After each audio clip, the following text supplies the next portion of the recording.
किती मस्त असं वातावरण दिसतंय ना. खरंच गावाकडे येणं संध्याकाळचा क्लायमेट असा बघण्यासारखा असतो. हाय, मी रवीना. कसे आहेत तुम्ही सर्व? तर मी गेल्या काही दिवस माझ्या बहिणीकडे पुण्यामध्ये आली होती. परत जायची वेळ आली तरी माझं मन अजून इथेच अडकलेलं आहे. तुम्हाला माहिती आहे का, गेल्या हप्त्यामध्ये किती मोठा जोरदार पाऊस आला होता, चक्रीवादळ असं पुण्यामध्ये जे जे लोक राहतात ना, त्यांनी कमेंट करून नक्की सांगा. दुपारच्या 4च्या सुमारास असा जो जोरदार पाऊस पडला, विजेही खूप चमकत होत्या. त्या दिवसापासून पुण्यामध्ये मे महिना कमी आणि जून महिना चालू झाला आहे असं वाटते. पुण्यामध्ये पाऊस झाला आहे. ना तुम्ही माझ्या भाज्याचा आवाज.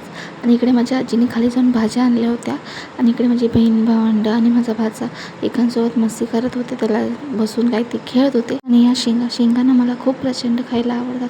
कधी पण तुम्ही त्या मी खाऊ शकते. तर माझ्यासारखं कोण आहे की ज्याला अशा शेंगा खायला नेहमीच आवडतात, तर त्यांनी नक्कीच कमेंट करून सांगा. माझ्या आजीने सर्व जो भाजीचा पसारा होता तो आवरून ठेवला, निवडून ठेवला सगळ्या भाज्या.